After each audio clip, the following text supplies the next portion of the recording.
It is 11:45 Nigeria. It is time to get it right or we fall off the brink. My name is Kadaria Ahmed. As a campaigner, community builder, public speaker and writer known all over the world, it must have been difficult for Bisi Alimi to imagine his life where it is now, nearly 20 years after becoming the first person to publicly identify as gay on national television in Nigeria, and also being beaten to an inch of his life for being who he is. On this episode of 11:45, I speak with Bisi Alimi on sexual identity, decades of activism and advocacy for gay rights, and the latest career venture he has chosen, which brings him back home to Nigeria. 11:45 is a monthly podcast where accomplished Nigerians speak on their life, work, and the lived Nigeria experience. It is a product of Radio Now. Bisi, welcome to 11:45, and thank you so much for joining us at Radio Now. Thank you so much, Kadaria, for having me. It's an absolute pleasure to have you here. Oh my God. When you said 20 years, something went off in my head. I was like, oh my God, it's been that long. Oh gosh, it's been that long.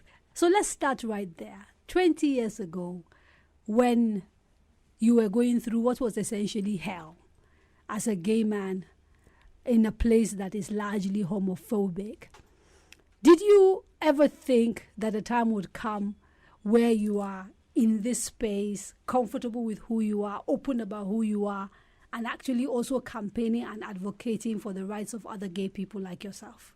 Okay, so there are two ways I will answer that. And there's a very, very short answer, no. There's a long answer, and that is the fact that I always say this, I grew up in Mushin. So you can only see as far as you can go. And the things around me that defines what was happening around me were poverty, were hard life on the street, were just trying to survive.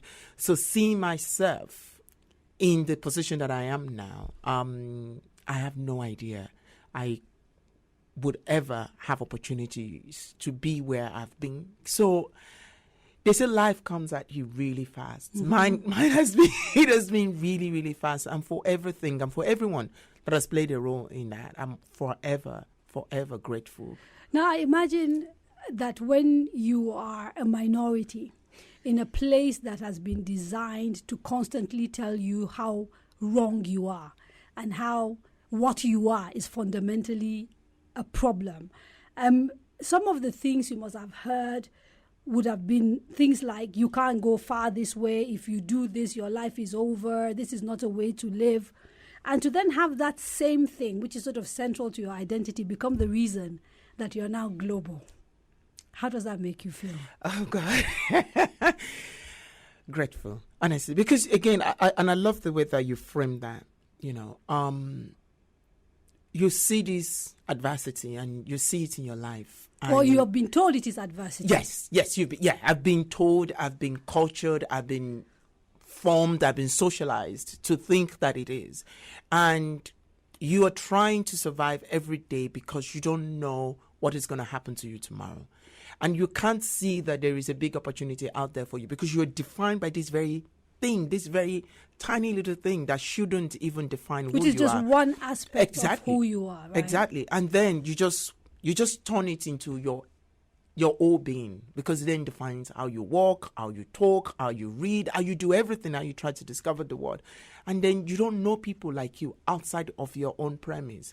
So seeing myself and becoming who I am becoming has been very, very fascinating for me, because I never for once in my life thought that I would even have a chance to speak or meet someone like you, or someone like, all the people that I've met in my life. I know what that means, someone like me, but but Kadaria, let's be realistic. You are such a force to reckon with. Yeah, but Nigeria. My own story. Let's not even go there. This is all about you. There's a lot of like a bit maybe like you, there's a lot of misconception about my background and where it's always assumed there's privilege there, and there wasn't. But let's focus on you.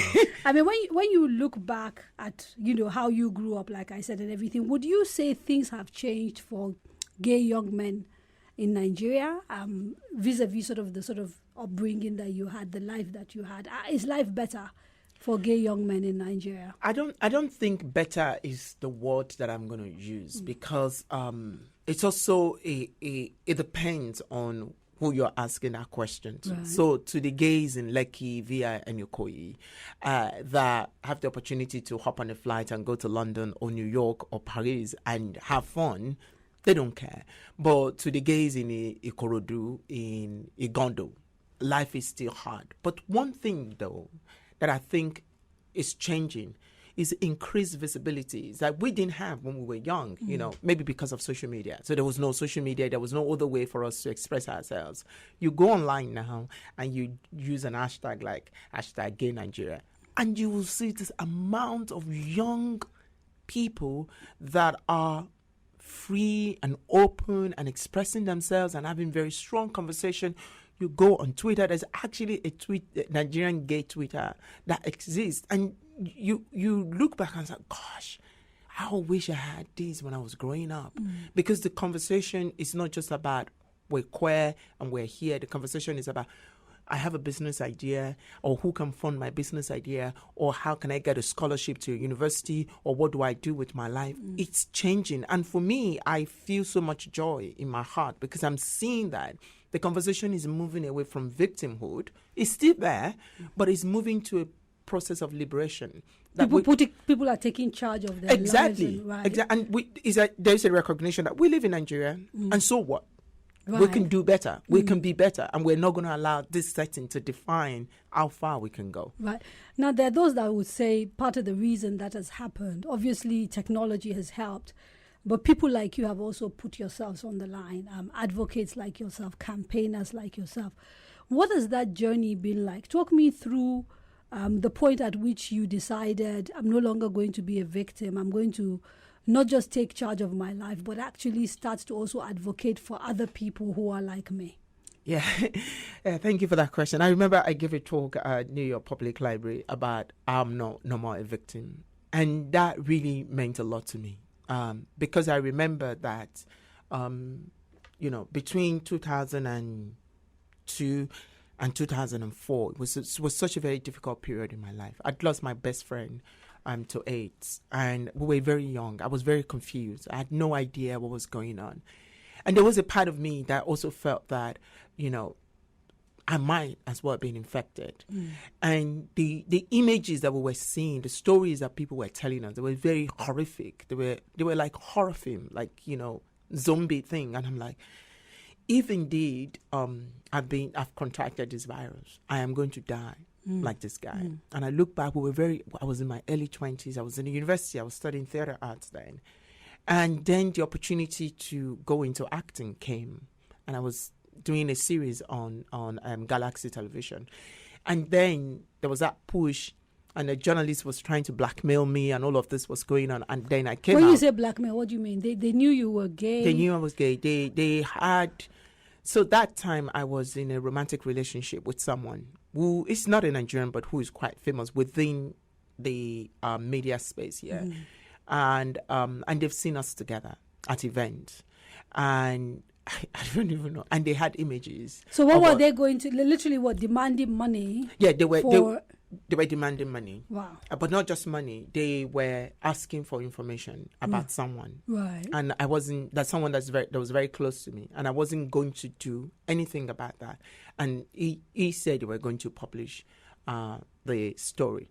But prior to this has already come out in the university anyway about my sexuality. But this was going to be bigger. And now I'm trying to build a name for myself. Right. I was so naive. I had no backup or anything, trying to build a name. And then have this person just calling me randomly and telling me, you have to do this. At a time when the level of intolerance was very high. Very, very high. And I was still in the university then, so I was staying on campus. So you can imagine what would have happened if that had come out. So and that was when I took the bull by the horn, and I went on New Dawn with Fumi, and I came out there. Even as at that time, advocacy was never my thing. I just wanted to be an actor. That was all I wanted to be. I just really want to be on TV. I want to act. I want to read scripts. But I think the coming out changed everything for me. Nobody was ready to give me a script. I would go for audition. They wouldn't even allow me to audition. And it was really difficult. And that was when I realized that I can't exist in the entertainment industry anymore. But while that was happening, then there were increasing calls from young queer people who were saying, oh, we saw you on TV. This is happening to us. This is happening to us. Can you help us? I can remember my house was like a refuge center. People would come to eat, to talk, to cry. And I was like, gradually, I stepped into advocacy. I never planned for it. And that's how I found myself at the forefront of it. Mm-hmm. And I look back now, and I realized that if I had not done what I did, I would possibly be here, be married with kids, with a woman that I don't love. Pretending to be what you are not. Exactly. To a woman I would never love. Mm-hmm. I have children that will remind me of people that I will never love in my life. And or I could choose this road that it's not going to be easy. It's going to be very difficult, but I can find fulfillment in it. And it was at that point that I realized that this journey is not about me being a victim. This journey is about me redefining my purpose on earth. Mm-hmm. And if I'm able to get it, then I've won all the battles. Yes. And the journey to relocate to the UK, did that come easily, the decision to sort of... And I know we've talked about how the circumstances were so difficult and, in order to be authentic and to be yourself, it didn't look possible within the space. But the decision to then leave all of that behind, because I know you left family behind and that journey wasn't easy. That decision to relocate, what triggered it and why did you, why England, for example, and not Canada or America? Or I'm just very interested in your story. Right? Yeah. So it was 2000, after my coming out. And then I got into advocacy. So I was invited to a meeting, I think it was in Abuja. And there was this guy from the UK who was also at the meeting. And he said, oh, we saw your video that you came out, and that was very powerful. Mm. And there was this program organized by Terence Higgins Trust in the UK. It's called the CHAPS Conference, and it's seen as one of the biggest global HIV conference for gay men.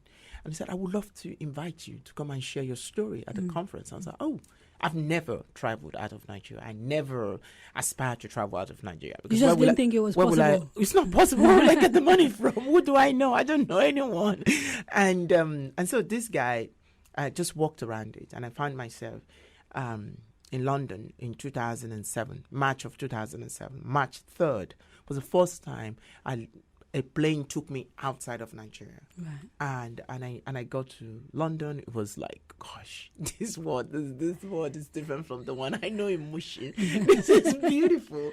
And all of that. And I spoke at the conference. So unbeknown to me, as part of my trip, they've organized some media activities, which included me going on BBC, Focus on Africa. And I spoke and we talked about so many things. And there have been cases of corruption going on within the Global Fund in Nigeria. And I spoke about that. And the Global Fund, obviously, so that for those who don't know what it is the fund that's put aside to help the fight against HIV and tuberculosis. AIDS. Okay, yes. Yeah. So that was the money that globally countries give out money to different countries to do intervention. And Nigeria actually submitted a proposal that includes men who have sex with men and gay men. Right. But that money was not being used. It was not being used because already it's criminalized. Right. Or the process of criminalization was ongoing. Started. So it was not being used for that. And I raised that on the radio station. So I came home and that was when drama started. I got arrested, had all this thing happen to me. And then on the 9th of April, 2007, my house was broken into and I was attacked. But then I had beaten almost to an inch of your life. Yeah, I never, Kadaria, I'm going to be very honest with you. I never thought that I would come out of that situation alive. At the time you thought this is it? This is it. Because we're going to pull the trigger. The guy actually said, let's pull the trigger. I heard it. And at that moment, I just felt that was all. I just felt that was the end of it. And this is all because people can't cope with the idea of something that is really personal to you, your sexuality. Yeah. That's it. That's it. When you sit back with that, and I am not gay, but I sometimes sit back with that. And I sometimes wonder, why are people so bothered with what other people do in their lives? I mean, I've never understood it, and I know that it's probably a question that members of the LGBTQ community always ask themselves. When you've sort of sat down and thought it through, have you, read studies, engaged with people who've sort of tried to answer this question on why there's so much homophobia and why people seemingly seem to hate people for how they are born, and how they choose to sort of live their lives? Is that something that you think about? I mean, we can ascribe that explanation to racism as well. Right. What is it about white people that makes them hate black people so deeply? And there was actually a study from the US that was looking at the aggressively homophobic people are fighting their urge of sexual orientation. And so your presence reminds them of what they are fighting. And hence, the more they fight it, the more that they feel that they can overcome it. And I've been in that shoe myself. This is an important point, Bisi. Let's delve into it a little bit more. So what you are essentially saying is that there is some evidence, scientific evidence, that the most homophobic people in the world are people whose sexuality is, for them, problematic, and they themselves are dealing with maybe homosexual tendencies, and their way of sort of denying themselves is to externalize that. Yeah. Wow. And we've seen that. There's no better place to look at that than America. We saw that in American politics. That almost every senator or rep that have brought a bill into, whether at state level or at federal level in the United States of America, every Republican politicians that have actually brought forward a bill to criminalize homosexuality have been caught in a hotel with men. Or you can talk about pastors that are very, very vocal about these things, have been caught in rooms having boyfriends. So there is a bit of a correlation between you are reminding me of what I'm fighting, and for that I'm going to punish you. All that I don't like about myself, or that I think I shouldn't like about myself. Yeah. Right? And for that, I'm going to punish you for it. So you go through this horrific incident, and you survive, and at that point you think it's time to get out. Yeah. And how does that happen? Do you call your friends? What do you do? Or you just get on a plane and disappear?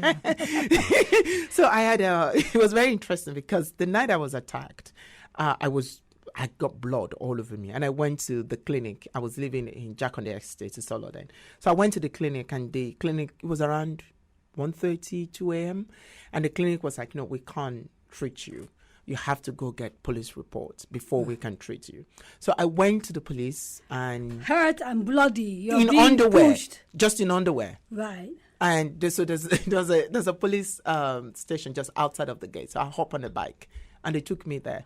And I got the police, and they saw me, all of this, and said, where do you live, and all of this. And so they gave me the report, but I had to report back to the police station the next morning. So I went back to the clinic, and I was attended to, then I went home. And then I rang my parents in the morning and said, this has happened, and all of this. But I couldn't really tell them what has happened. By the time I went back to the police station in the morning to drop my report, I was arrested. For? That the reason why this happened to me was because I was using my house to turn people gay. So I was detained. By the police. People gay. Yeah, I was detained by the police, and they did not release me until my dad came, and they had to release me to my dad. Right. And when I got back to my estate, we were standing at the bus stop, my dad, myself, and my mom, and my dad looked at my mom and said, "They told me that we need to get rid of him." That was the word that my dad said to my mom. Rid of you. We need to get rid of him. And then my mom turned to me and said, do you still have visa on your passport? And I said, yes. She said, you need to get out. So this was on the 10th of April, 2007. I was on a plane heading for Libya on the 11th. Libya? Why Libya? Because I couldn't afford a direct flight. So I have to fly via Tripoli. Right. And you know, for me, it's quite triggering when I see the people smuggling situation in Libya, because I saw it. I was almost part of it. I was almost caught up in it, right? And so I had to travel via Tripoli, and then from Tripoli, then I flew down to London, and it was very funny because the agreement was like, I had nowhere to stay. So my mom was, you keep going, I will call your aunt and see if she will be open to accommodate you. So when you left, you had no idea No. where you were going to stay. No. Did you have any money? I had £20. I had £20 that I brought back from London with me. Wow.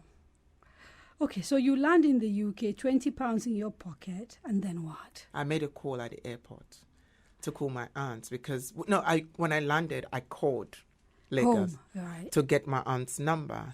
Then I called my aunt, and then she gave me her address, and I hopped on the train, I bought tickets. So by the time I got to my aunt's house, I was left about £5.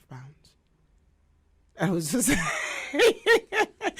Yeah, I was left with £5. That's quite an incredible story. Yeah. And then the journey from there to sort of then settling down, setting up your foundation, meeting your husband, and actually getting married. I mean, that journey, again, is it something that you would have predicted, or you were just the relief? Did you have any sense of relief once you were in the UK that, okay, maybe a new life is starting? Or was it a lot of fear because you're in this society without a penny to your name and you didn't really know what the future was going to hold? It was fair.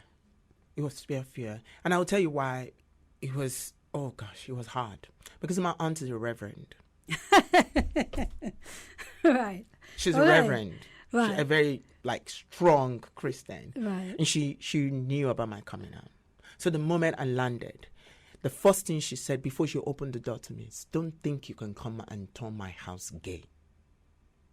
And then at that point, you had no choice. So you have to accept that sort of, statement to your face and still...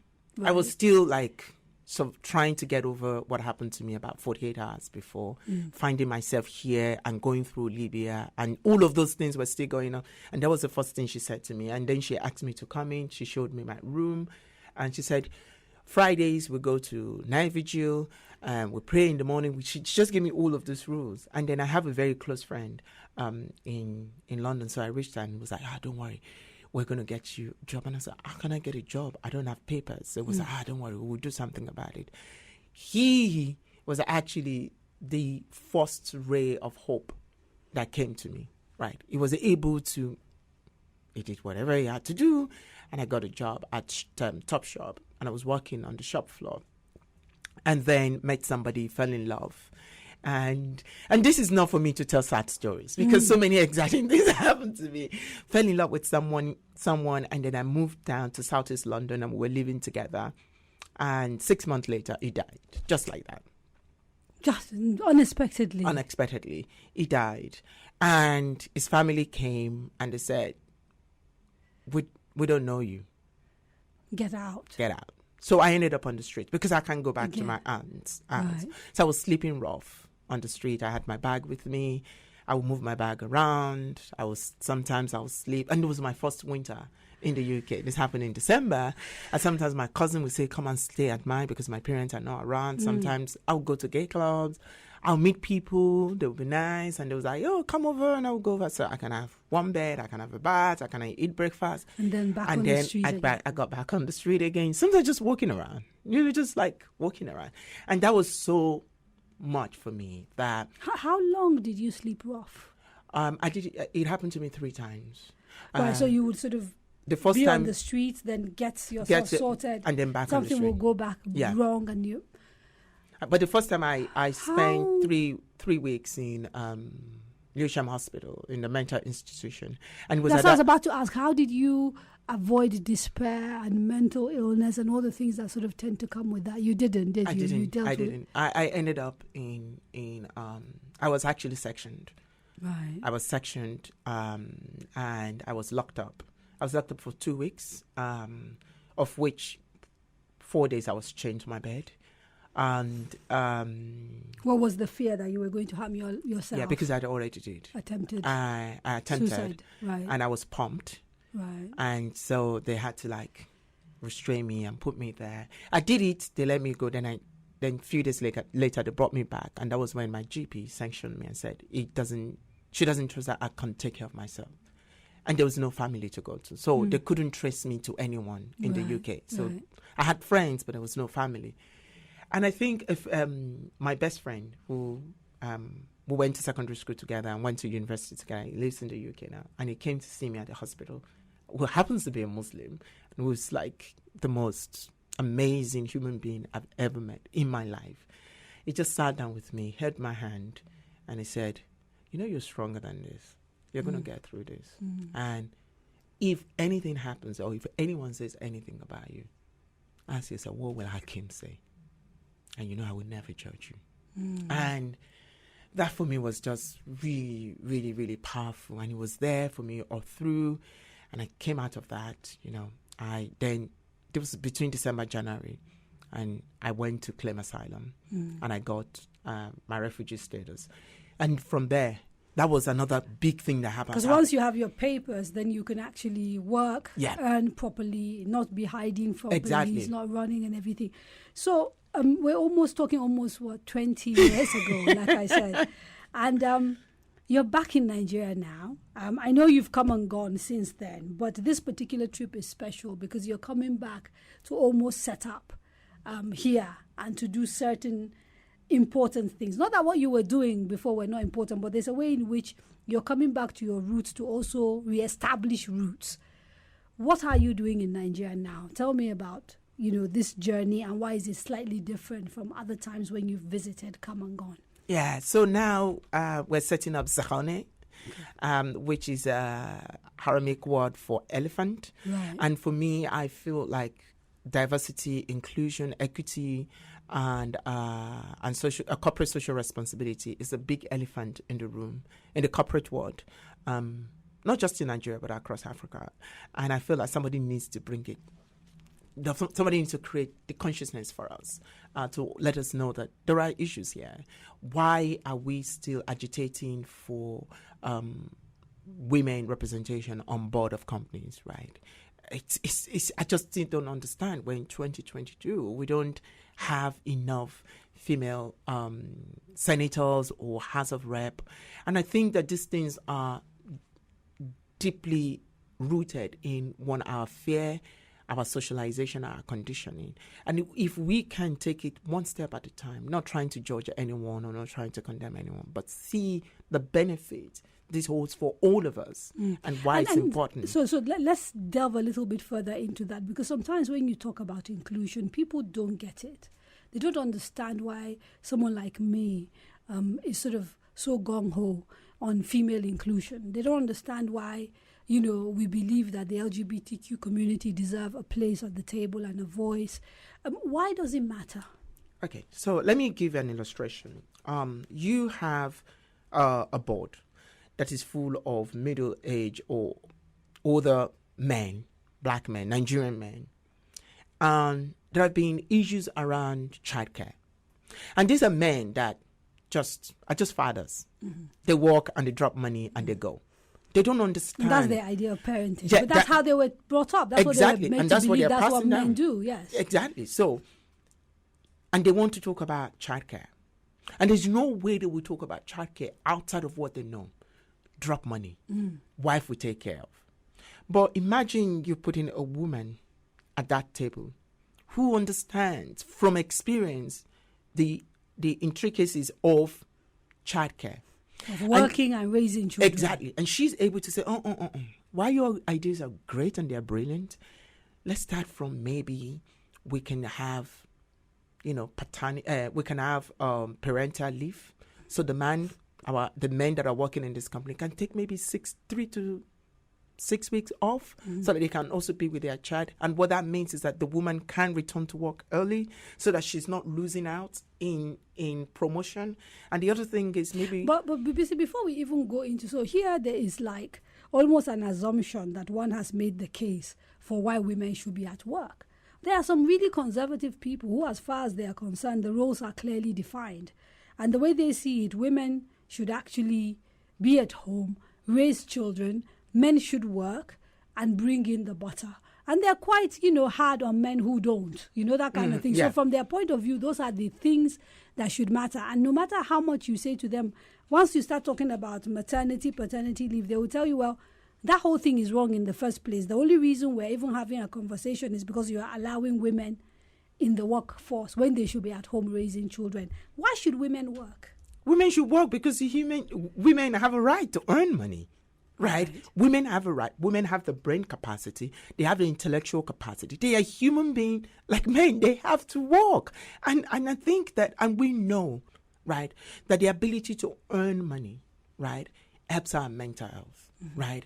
And not depending on someone who can use that as a leverage to do whatever to you, which, as we know, as a matter of fact, is the reason why there's an increase in domestic violence, and there is an increase in women being manipulated to stay in marriages because they don't have access to financial income. And that is why poverty is higher amongst women than it is amongst men. And these are facts because we've created a society where we tell women, sit at home, don't work.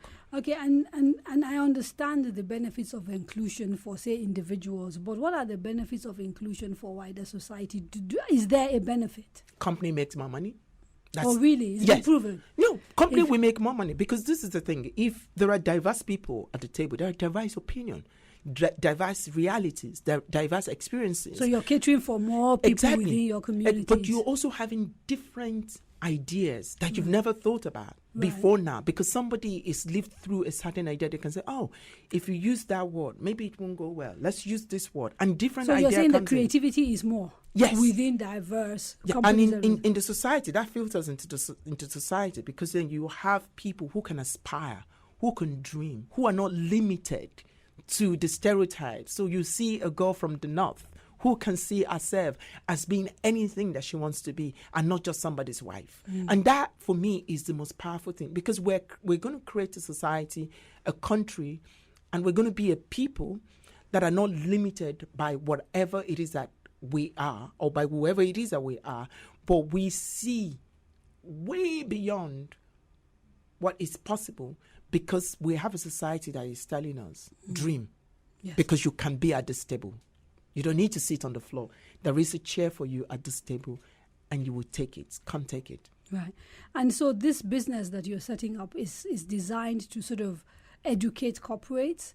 Is it just to educate them, but to actually help them with hires? What exactly is the business? Yeah, so we're going to help with HR. Okay. We're also going to help with developing policies, right? Because I've looked at some policies in this country, like holiday policies, sick pay policies. They are really they're like 17th century. So it's about helping them to work around policies, but also understanding the Nigerian labor law and how you can go around that. But also it's about working with leadership, because I think that leadership in Nigeria is very toxic, it's very controlling. And I feel that if leaders can be more empathic, they will introduce that empathy in the workplace and create collective intelligence, right? And that is the whole idea behind it. And what has been the reception so far? It's actually been great. It's been great. I was at a reception on Friday, and I spoke to a big hotel here, actually. And the guy was like, oh, my God, why have I never heard of this in Nigeria before? I would love for you to come and talk to my management team because we have an issue, right?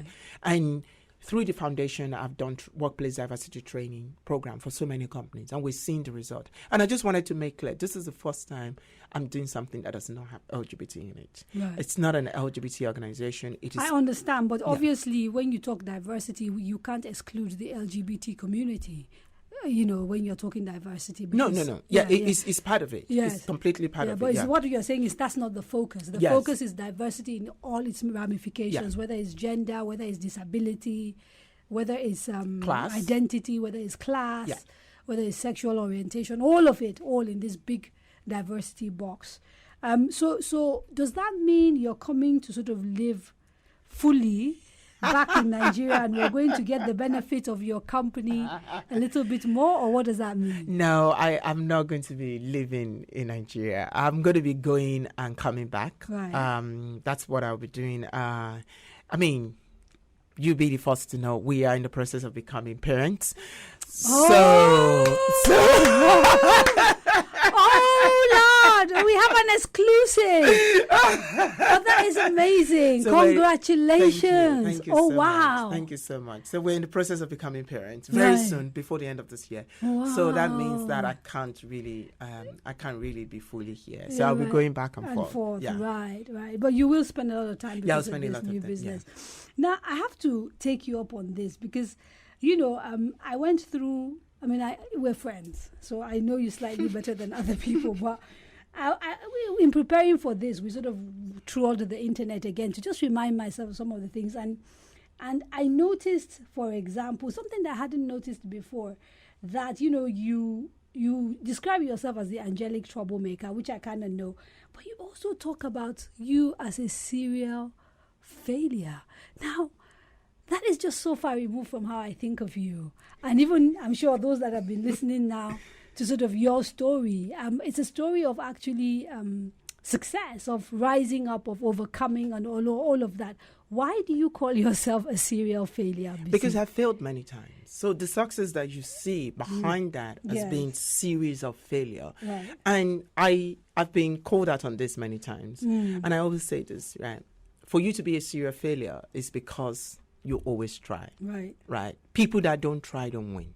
Right. And that's the whole idea. Now I'm starting this now. So for you, is a positive thing It's that a you're positive saying. thing You're for just me. telling people, if you fail, stand up again, fail And- again, yeah, and and eventually You'll get it right. you'll get it right. Okay. Yeah, that's what it is about. Because if you don't fail, it's just like a serial entrepreneur. If Right. you don't start an idea, you will never know whether it's going to work or not. If you don't start something, you never know whether you're going to fail or not. And if the fear of failure stops you, then you're never going to fail, and you can never be a serial failure. Now, you also sometimes call yourself Lucifer, Oh God, I knew that was coming. which is also a religious term, actually, because you know the Abrahamic religions, all of them believe in Satan. And to have someone freely identify themselves as Satan, I have to ask you, because I've also noticed in recent times there's sort of an inclination on your part to sort of discuss faith a little bit more. Do you think there's a contradiction in sort of having a queer identity and a religious identity, or are you now at a stage where you're trying to marry the two and you believe they can coexist? I blame Uloma for the Lucifer thing. Because what happened was, I think it must have been 3-4 years ago. Right. Before she became the feminist that she is now, Right. she tweeted something about how women should submit to their husband and all of Ulama tweeted that. Yeah. I find that hard to believe, but okay. this. Believe me, she will tell you that because she was the one that started this thing. Right. And so I called And her Ulama out. is our friend who is an art curator, Yeah. well known sort Yeah, of in the, she's in the art amazing. circles. She's yes, really, yeah. really amazing. And so I called her out on Twitter. This must have been almost 5 years ago. Right. I called her out on Twitter. I said, you see, these are the women, the foot soldier of patriarchy. Yada, yada, yada. I just went on a rant. And I left it like that. And then suddenly, last year, the tweet came back. And she had quoted me saying, thanks to people like Bisi Alimi that made me go on the journey to understand this thing. So I saw that I was getting notification, and I opened, and Nigerians were coming for me. So they were calling me for Satan, encouraging her to become a her. feminist. Yeah, basically. that I'm Lucifer. I am this. So when they called me Lucifer, and they thought I'm going to sit in a corner and be crying at the corner. I just changed my bio on Twitter, and I said, you know what, I'm going to claim this because again, that is the way I've developed to deal with attacks. Everything people have thrown at me, I've picked it up. Every stone And I've turned used it it into to build something. a mansion because I'm not going to allow you to take control of my emotion. So I just pick up that name. And then I went looking for who really Lucifer is. It's the bright morning star, right? The most beautiful angel in the world, in heaven before he was cast out. Yeah, it was cast out. Oh, no, and I look at all of this and I say, you know, I'm the bright morning star. I'm beautiful. But so let's talk about faith and God. Are you at all a believer? Do you believe in God? Do you have a faith that you practice? No, I don't believe in God. I was born into a Muslim home, and I became a Christian, and I became a Muslim. I went to Quranic school, but for now I don't believe in God. And my curiosity and questioning of God is actually centered around me becoming black. Right. And me asking, why is it important that God has to be white? Right. And what does that inform within the concept of white supremacy?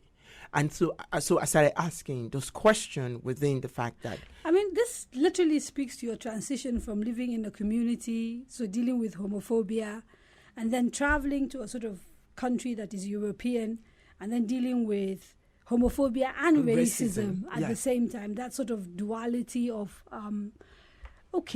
So you sort of started grappling with the question of color and everything, but it doesn't explain why you don't believe in God to me, because there are black people who don't believe God is white.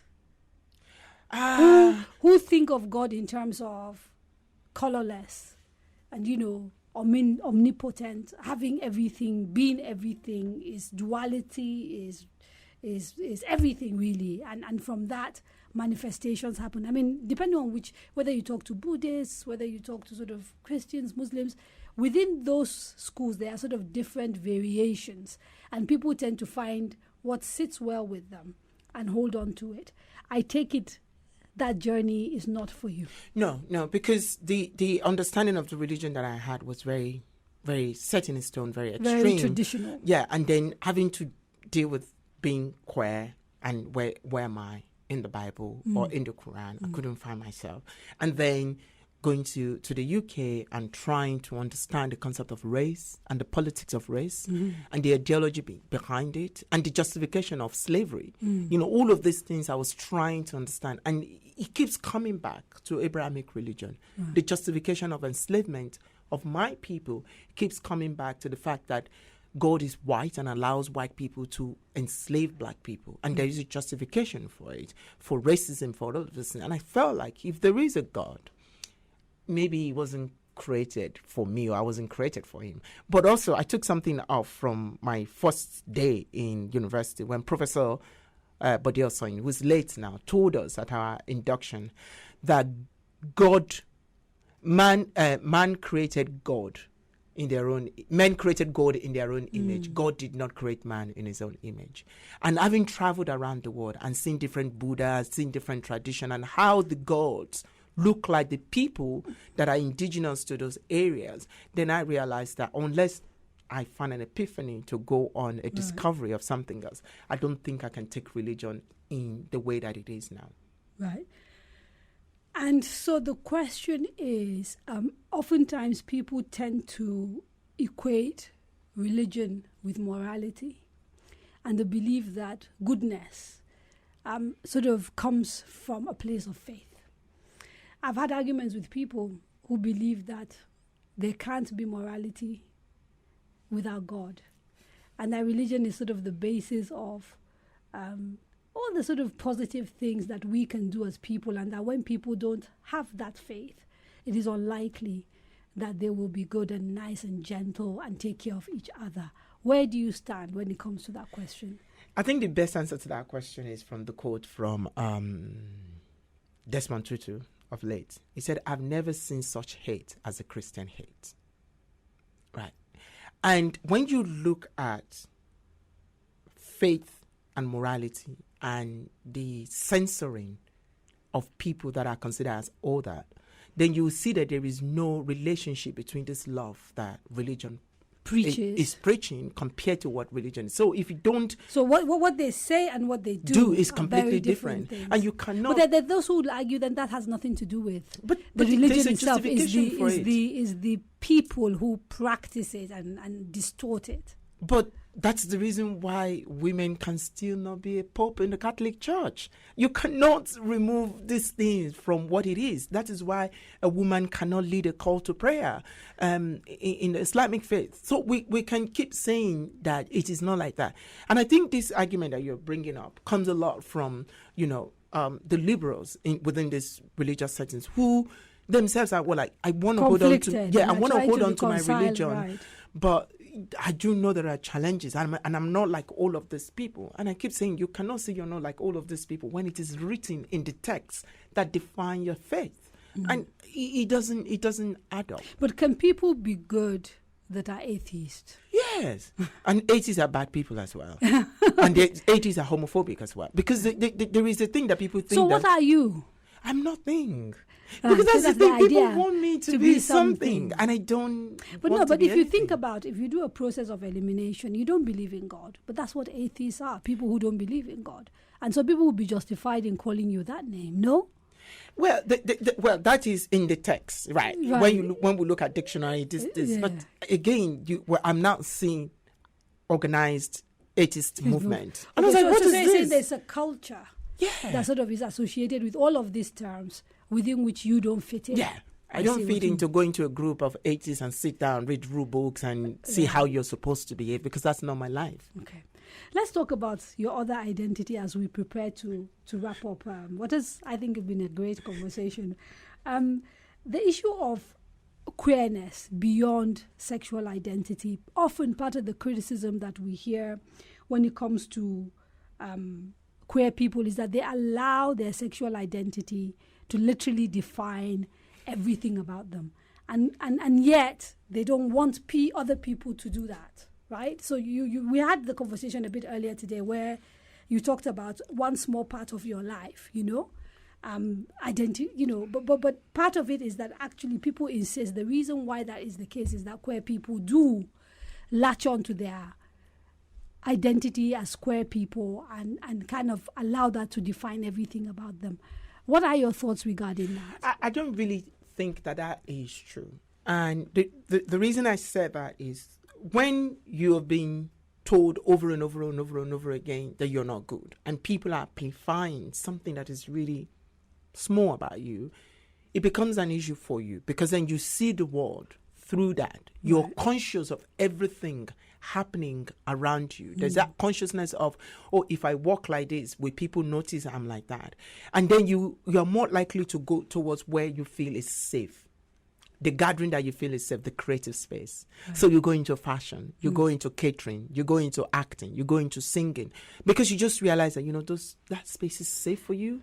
And or you at can least safer. Yeah, safer. Because you found, Yeah. And you can be camp, and it's people in fashion are camp. Yes. You can excuse those things. Oh, people in the creative industry are like that. Right. And you can excuse those things. Or you can look and you can see David Bowie, you can see all of these people, and that's how they behave. Yes. And you get that pass, because then your life is not threatened. Or you can go into corporate world where you have to be a certain type of man. And then you struggle because you're not that certain type of man. So I think that the idea that, we don't want people to define us by the way that we define ourselves is not true, because they actually define us and created spaces for us that are not welcoming. And so we have to create a community. And in the process of creating a community, unfortunately for us, that's with what community binds you together, comes an identity, an idea, a personnel that we all have to perform to, which sometimes can be exhausting. Okay.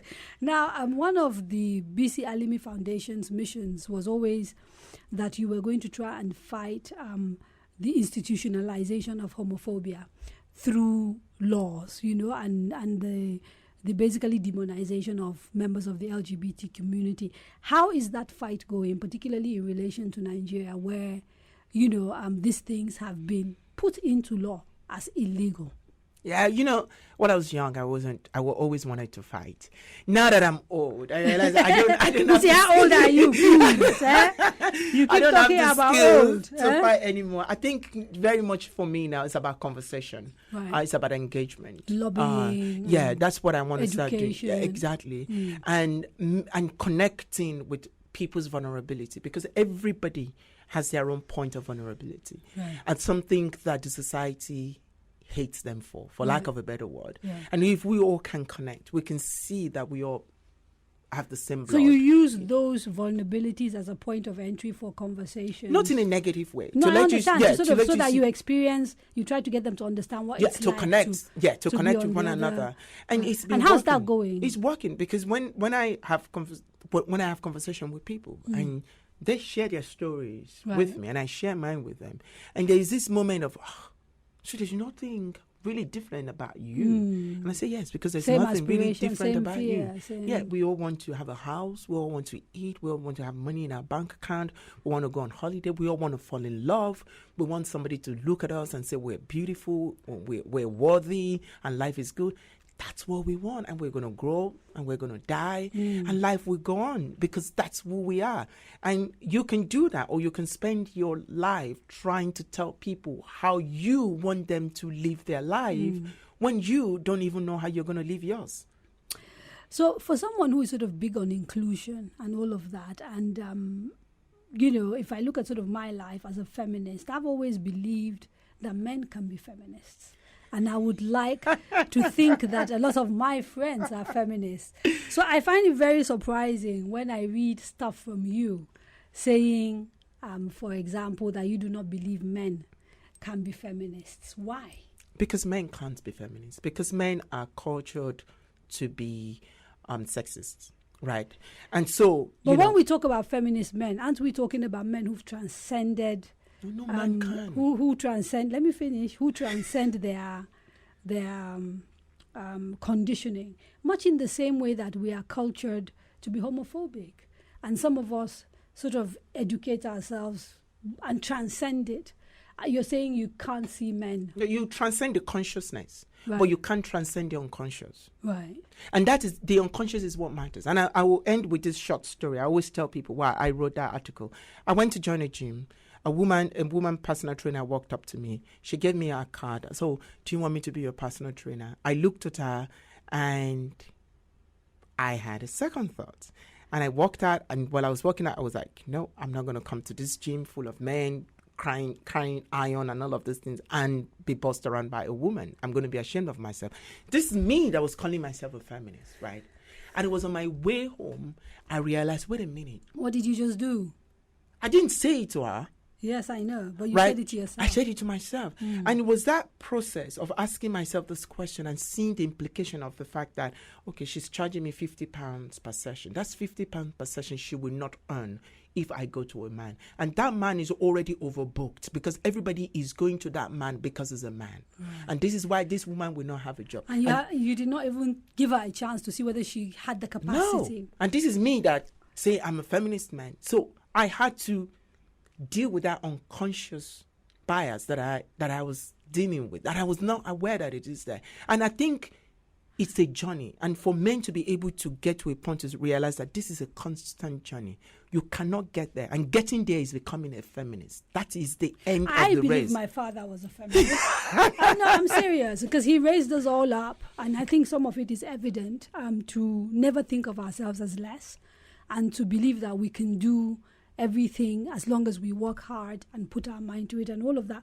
But if you sort of believe men can't be feminists, what does that do for the fight for equality in a male-dominated society where any progress that we make is largely dependent on having allies and people who believe in your fight and can push for you? That's the word. Men have got to be allies. And this allyship must come at a price for men and not expect any reward in return. And that is my argument. No man should say, I'm fighting for women. And when whatever you want for women is not coming, you don't say, despite the fact that I'm fighting for you, you people are not even respecting me. Because most often that's what you hear from the so-called feminist men.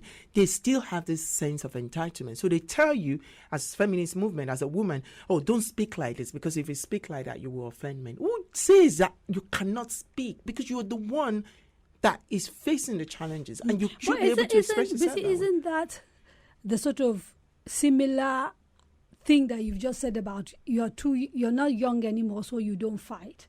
Isn't that a recognition that sometimes you can catch flies with honey better than you can with vinegar? Is that same argument, isn't it, that some people make that, look, if you there are styles that are confrontational and they're not likely to sort of get you what you need, whereas if you sort of use a different style, a different approach.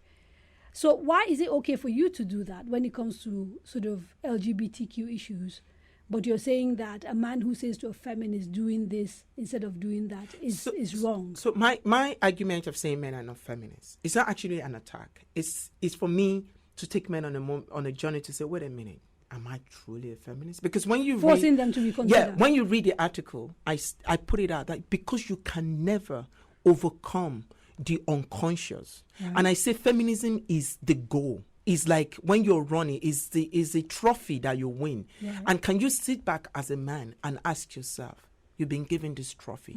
Are you deserving of it? Are you completely deserving? And when you realize that you're not completely deserving of it, what more can I do? So what more can I do? What more can I do? What more? And that is what I am trying to let men understand. That don't take the title, because when you take it, you assume that you've ended the race. But there's more to do, growing to do. And if you humble yourself and know that you have more growing to do, then you realize that, you know what, wait a minute. Until I'm able to finish this journey, I have not finished this journey. Okay, so let's end with, 2 quick questions. First of all, are you hopeful? Given everything that is going on in the world, whether it is the issue of race, whether we're looking at the issue of the LGBTQ community, whether we're looking at the issue of gender and feminism, do you overall feel that the world is moving in the sort of right direction and that things are improving for the better? Yes, I'm very, very hopeful. Okay. Nigeria was... I know people will look at Nigeria as of now and say, oh, my God. And I hope people are not going to stone me for what I want to say. But I don't think Nigeria was... Oh, gosh. Okay, on social issues, right? We can talk about economic issues and the state of Nigeria as a country, where it is at the moment. But let's look at social issues. We're not seeing the consciousness, whether it's NSAS, whether it's Occupy Nigeria, whether it's, not too young to run, and all of these things are coming up. And there's that consciousness that these things were not there maybe 10 years ago. Yeah. So there is hope. And when we look at race, we're just about to have the first female Supreme Court judge in America. So things are changing. You look at the United Kingdom, this week that just ended, the first trans MP happens to be a Tory, came out in Parliament and said, I'm trans. I'm a trans woman. I've been dealing with this for a long time. And these are conversations that before now we will not be able to have. But I'm not also going to forget that bigots and bigotry will never end, right? But what will keep us all together is the fact that the voice of the people that believe in equality needs to get louder than the voice of people that believe in hate. Right. And finally, conflicted relationship with Nigeria. I know you now have a second citizenship because you are British, like me. Do you see yourself as Nigerian, as British, or a mixture of the two? I think I'm a mixture of the two. But in terms of passport, I'm only British. But when it's come to... Did you give up your Nigerian passport? I gave you up did? My Nigerian really? Passport. I always applied for visa to come to this country. Why? For security reasons. Right. Yeah. So because you need the British to be able to whisk me out if I get anything into trouble. Goes wrong. Which I might get into trouble. Bisi Alimi, thank you so much for making the time. It's been an absolute pleasure speaking to you. Thank you for joining us on 11:45. Thank you, Kadaria, for having me. Really enjoyed talking to you as well. I've been speaking with Bisi Alimi, campaigner, community builder, public speaker, and writer, known for his human and LGBTQ rights advocacy. And that is it on this episode of 11:45. See you again next month.